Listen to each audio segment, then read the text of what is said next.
According to theory of Edgar Cayce's, there will come a day when the breath leaves the body, when the eyes close to this world. But in that moment, you will not cease to exist. You will awaken. You will open your eyes to a greater reality, and then the question will not be whether you lived or died, but what you have become. For death is not an end, it is a beginning, a doorway, a passage into the vastness of eternity. And beyond that doorway, every soul must face what it has created, what it has loved, and what it has become. You are not a body. You are not a name. You are a soul, eternal, infinite, carrying the record of every thought, every word, every act. And when the body is laid aside, there are trials, not of fire and brimstone, but of truth and light, trials that reveal not who God is, but who you are. And these trials are not meant to condemn you. They are meant to set you free. So listen closely, for I tell you this not to frighten, but to awaken.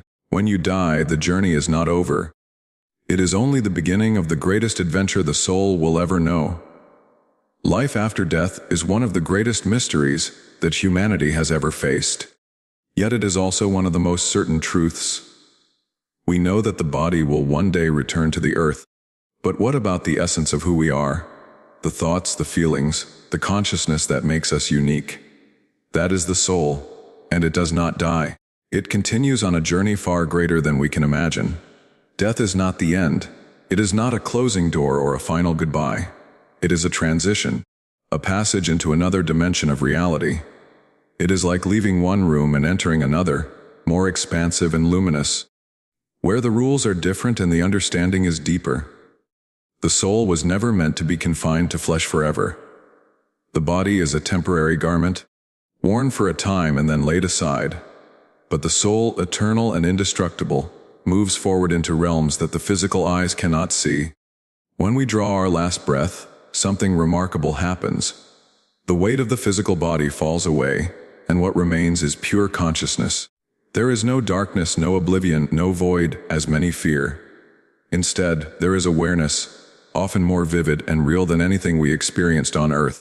The senses are sharper, the mind clearer, and the heart, if we can call it that, more open than ever. Imagine stepping out of a dimly lit room into the brilliance of the sun. That is what the soul experiences. It awakens to a world that feels like home, because it is home. We came from that realm before birth, and we return to it after death. But why should we see death as a journey rather than an ending? Because everything about life points to growth, progress, and movement. A seed becomes a tree. A child becomes an adult. Day turns into night, and night into day again. Nothing in creation is static. So why would the soul be any different? Death is simply the next step in a divine pattern. It is not something to dread, it is something to understand. When we die, we do not lose ourselves. We do not lose consciousness. In fact, we often gain a deeper sense of who we truly are. All the masks we wore on earth, the roles, the titles, the possessions, fall away, and what is left is the essence of the self, stripped bare of illusion. This journey is not a random drift into an unknown void. It is purposeful. It is guided. The same intelligence that created the stars and orchestrated the seasons also governs the path of the soul. There is order in what seems like chaos, design in what looks like mystery. When we pass from this life, the soul is drawn to the place where it belongs, according to its vibration, its growth, its inner condition. Like attracts like. A soul filled with light and love moves toward realms of light and love. A soul burdened with selfishness or bitterness may find itself in darker, denser states. Not as punishment, but as a natural consequence, much like how a stone sinks and a feather floats. This is not judgment from some external force. It is the law of harmony, the law of cause and effect working on a spiritual plane. Why is this important to understand? Because it changes the way we live now. If death is not the end, if life continues beyond the grave, then every thought, every action, every choice matters. We are shaping the conditions of our next experience by how we live in this one. Life on earth is a school, a place of learning. The lessons are love, kindness, forgiveness, patience, and humility. Those are the treasures that endure when all else fades. Wealth, fame, and power cannot cross that threshold. But the character of the soul goes with us. And so, death is not something to fear but something to prepare for, not in the sense of dread, but in the sense of readiness, like a traveler packing for a great adventure. So when the final hour comes, remember this: you are not ending. You are not ceasing to exist. You are stepping into a greater reality, a wider horizon, a life more real than this one. The soul's journey is endless, and death is only the beginning of another chapter in the eternal story of who you are. When the soul leaves the body, one of the most profound experiences it undergoes is the life review, a complete unveiling of every moment lived on earth. This is not a judgment imposed by an external force, nor is it a trial with condemnation and punishment. It is something far more personal and intimate. It is the soul standing before the mirror of truth and seeing itself exactly as it is, without the illusions and excuses that were possible in the material world. Everything we have done, every word we have spoken, every thought we have entertained becomes a living reality before us. It is not presented in cold facts or mere memories. It is felt with full awareness and understanding. If we cause joy to someone, we feel that joy. If we cause pain, we feel that pain, not as an observer, but as if we were the one who received it. Why does this happen? Because in the spiritual realm, nothing is hidden. On earth, we can hide behind masks, appearances, and pretenses. We can deceive others and even deceive ourselves for a time. But when we leave the body, the coverings fall away, and only truth remains. This is not meant to terrify us, but to awaken us. The review is not an act of cruelty, but an act of love, for through it we come to understand the full impact of our choices. We see how interconnected all life truly is. We realize that every small act of kindness rippled farther than we imagined, and every harsh word carried a weight we never fully understood while on earth. This review is not conducted with anger or wrath. It is guided by compassion. There are no booming voices of condemnation, no flames of eternal torment. Instead, there is light, brilliant, enveloping light that reflects the truth without distortion. In that light, we see the story of our life unfold, and we recognize that we were both the writer and the actor in that story. We see opportunities we missed, lessons we avoided, and gifts we shared. For many souls, this is both humbling and liberating. Humbling because we realize how far we still have to grow. Liberating because we understand that growth is still possible, that nothing is wasted, and that every experience, even the painful ones, had meaning. What makes this experience so intense is not only the awareness of what we did, but the awareness of why we did it. Motives are revealed in their purity or impurity. On earth, we might justify our actions, convincing ourselves that we acted out of love when we were driven by pride, or that we were being honest when we were really being harsh. In the life review, all disguises are stripped away. We cannot hide from our own intentions, and that is perhaps the greatest trial, not because someone is accusing us, but because our own soul longs for truth. We yearn to be whole, to be aligned with the divine pattern, and when we see how far we have strayed, the desire to correct it becomes overwhelming. This is why the review is not a punishment but a preparation. It shows us where we need to grow, what we need to release, and how we can move forward in greater harmony with the laws of love and unity. It is an act of mercy, for without it we would carry our blind spots into eternity. Here, in this sacred moment, we see clearly, and once we see, we cannot unsee. We cannot excuse ourselves with ignorance, for the light of truth has illuminated every shadow. For some, this experience brings great joy. They see the good they have done, often far more than they realized. A smile that lifted someone's spirit, a word that gave hope, a small act of generosity that changed the course of a life. These things shine like jewels in the tapestry of their existence. For others, there is sorrow as they feel the pain they caused, sometimes unintentionally, sometimes by choice.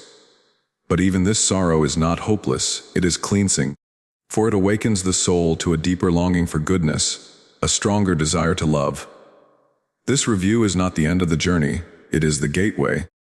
It determines what comes next, not through an arbitrary decree, but through the natural resonance of the soul. A heart filled with love gravitates toward light. A heart still chained by bitterness or selfishness may linger in denser realms until those chains are broken.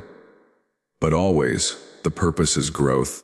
And the review is the first step in that growth, a step into truth, into accountability, into freedom. It is the soul seeing itself, and in that seeing, beginning to become what it was always meant to be. When the soul departs from the physical body, one of the most profound and challenging experiences it faces is the trial of desire, the confrontation with every attachment that tied it to the material world. While living on earth, our hearts cling to many things: possessions, status, relationships, pleasures, and ambitions. These attachments are not always bad. Some are born of love, some of responsibility, and others of simple human need. Yet, when the body falls away, the soul cannot carry these things into the higher realms. It cannot bring its wealth, its property, its titles, or even its earthly name. The question is not whether we had these things, but whether we were enslaved by them. Were they tools in our hands, or chains around our spirit? This is what the trial of desire reveals. This trial is not a courtroom with a judge and jury.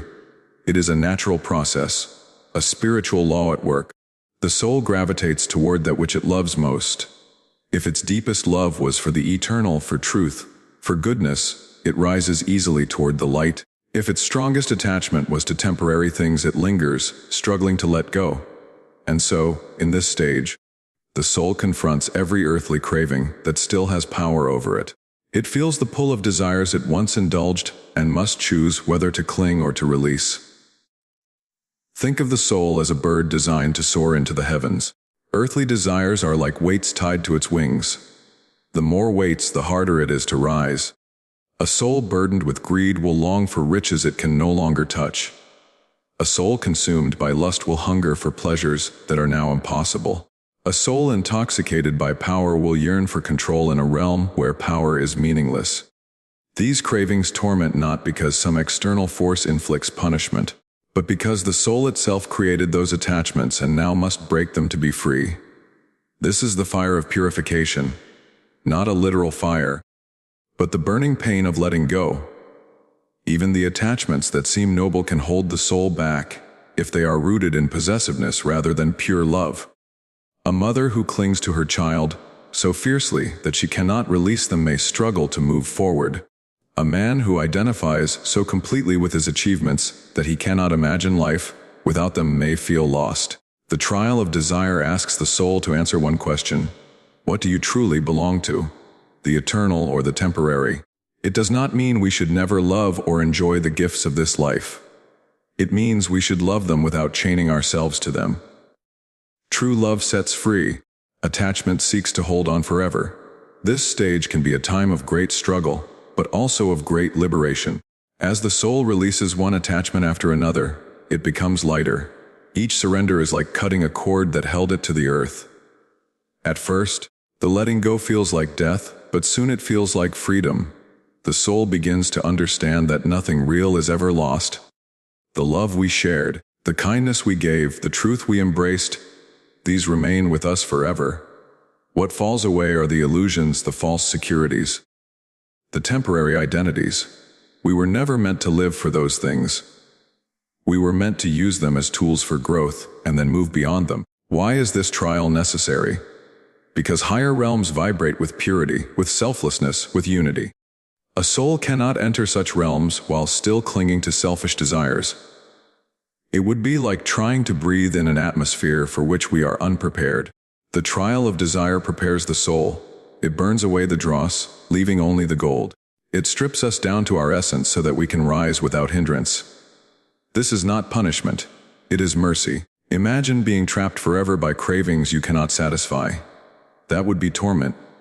The process of release, painful though it may be, is the only path to peace. When we understand this truth, life takes on new meaning. We begin to ask, what am I holding too tightly? What am I making my God? Am I living for the eternal or for the fleeting? The time to loosen these chains is not after death, but now. Every act of generosity, every moment of surrender, every step away from selfishness makes our journey lighter. Then, when the hour comes and the body falls away, the soul will rise swiftly, unburdened, into the freedom it was always destined to know. After the soul has faced its life review and confronted the attachments that bound it to the earth, It enters a stage often described as the plane of purification. This is not a physical place, nor is it a fiery pit of eternal torment, as many traditions have imagined. It is a state of being, a necessary process for the soul's evolution, where everything that is unworthy of the higher realms is burned away. Not in the sense of punishment, but in the sense of refinement. Just as gold must pass through fire to be purified, so too must the soul pass through a cleansing process to become what it was truly meant to be. When we lived in the material world, we carried with us countless thoughts, emotions, and patterns of behavior, some noble, some destructive. While on earth, these imperfections could remain hidden or ignored. But in the realms of spirit, where everything vibrates with truth, there can be no pretense. Discord cannot dwell in harmony. Darkness cannot remain in the presence of pure light. The soul longs to rise higher, to dwell in peace and joy, but it cannot carry fear, anger, selfishness, pride, or guilt into those places. These things are weights, and they must be released. That is what the plane of purification is for. A place of mercy where the soul can shed its stains and step forward renewed. This process is often described as a fire, but not a fire that consumes with wrath. It is the fire of love, the fire of truth, the light so pure that everything false is dissolved in its brilliance.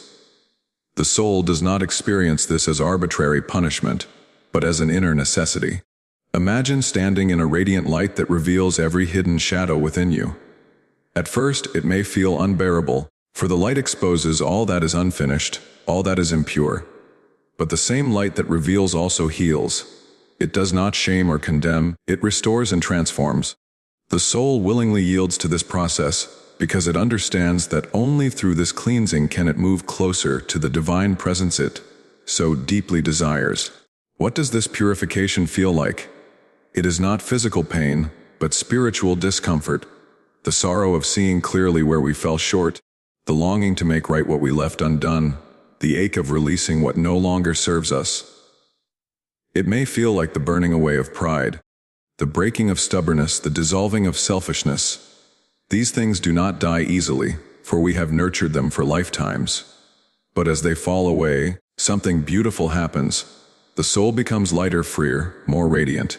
The very qualities that once held us back, anger, resentment, jealousy, are transformed into their higher counterparts: strength, understanding, compassion. The soul is not diminished by this process, it is perfected. Some souls move through this purification quickly, for they lived with sincerity and humility on earth, always striving for goodness. Others linger longer, not because anyone wishes to keep them there, but because they resist letting go. We cannot rise until we release. Yet the process is always guided by love, by beings of light who assist us, encourage us, and remind us that this is not the end, but the preparation for something greater. No soul is abandoned. No soul is lost. All are drawn in time into harmony. Why is this stage so important? Because the higher realms are not places of mere reward. They are states of consciousness. To enter them, the soul must resonate with their vibration. If we carried bitterness, we would find no joy there. If we clung to pride, we would feel out of place in a realm of humility and love. Purification makes us ready. It aligns us with the frequency of heaven, if we may call it that. It strips away the illusions of self and leaves only the essence of what is eternal. On earth, we often resist change. We cling to old habits, old wounds, old fears. Death does not magically erase these things. They remain until we willingly release them. The plane of purification is the great releasing, the great surrender. And when it is complete, the soul shines with a brilliance it never knew before. It is like a mirror polished to perfection, reflecting the light of the divine without distortion. That is the purpose of this trial, not to punish, but to prepare. And when it is over, the soul moves forward with joy, ready for the wonders that await in the realms of light. After the soul has been purified and released from the burdens that held it back, a moment of profound significance arrives, the meeting with the Council of Light. This is not a mythical court in the sense of earthly justice. It is not a place of punishment or fear. Rather, it is a gathering of wisdom, a communion of beings who exist to guide and assist us on our eternal journey. These are souls who have advanced far beyond the struggles of earth, radiant with love and understanding, whose only purpose is to help others rise higher in the great cosmic order. The meeting with the council is one of the most awe-inspiring experiences the soul can have after death. Imagine entering a realm where light is everywhere, not harsh or blinding, but soft, warm, and alive. This light is not just around you, it is within you. It flows through everything, walls, beings, even your own essence. In that brilliance, you see figures of great beauty and serenity. They are clothed in light, not garments as we know them, but shimmering patterns of energy that reflect their inner harmony. Their faces radiate kindness. Their eyes hold depths of understanding you cannot begin to measure. There is no judgment in those eyes, only truth and love. The Council of Light exists for one purpose: to help you understand. Not to condemn, not to terrify, but to teach. They are guardians of the records, keepers of the truths that span across lifetimes. Before them, the story of your soul is opened, not just your most recent earthly life, but the long chain of experiences that have shaped you through ages. Every thought, every act, every lesson learned and unlearned is part of this living tapestry, and they show it to you, not to make you feel small, but to help you see where you stand in the grand design. This is not an interrogation. It is a conversation of the soul. You are invited to look honestly at your choices, your motives, your progress. The beings of the council do not speak in harsh tones. Their voices, if voices they can be called, are like music, gentle, resonant, filled with compassion. When they reveal the truth, it does not crush you, it awakens you. They ask questions not to trap you, but to lead you deeper into understanding. What did you learn from this? What would you do differently? What have you discovered about love? These questions are not tests. They are mirrors, reflecting your own soul back to you in clarity and light. One of the most humbling moments in this encounter is realizing how interconnected everything is. The council shows you the ripple effect of your choices. How one act of kindness may have changed countless lives. How one careless word may have caused pain that echoed far beyond your sight. You see how every soul is part of one great whole, how nothing is isolated, and how love, or the lack of it, creates the fabric of reality. This understanding changes you forever. You realize that nothing you ever did was insignificant, and that every moment of life was sacred. But the council does more than review the past. They help you prepare for what comes next. They reveal possibilities, paths your soul can take. For some, this means moving onward to higher realms of light, where greater work awaits. For others, it may mean returning to the physical plane for another life, not as a punishment, but as an opportunity to grow in areas still incomplete. This choice is rarely forced. The soul, in its newfound clarity, often longs for what is needed most. The council does not dictate, they advise, they guide, they encourage. Always their counsel is wrapped in love. The wisdom of this moment cannot be overstated. It is the great turning point, the soul's orientation in eternity. Here, you realize that existence is not random, that life is not a meaningless struggle, but part of a vast and beautiful plan in which every step has purpose. You understand that God, or the divine, or the source, however you name it, has never been absent, and that every trial, every joy, every tear had meaning in the journey of your becoming. When this meeting ends, the soul does not leave empty-handed. It carries with it the memory of that light, the sound of that wisdom, the certainty that it is loved beyond measure. This assurance becomes a beacon for the soul's next steps, whether that means ascending to greater realms or returning to earth for another chapter. And as you turn to leave, the council's presence lingers within you like a song, a reminder that you are never alone, that guidance is always near, and that the ultimate destiny of the soul is to become one with the light from which it came.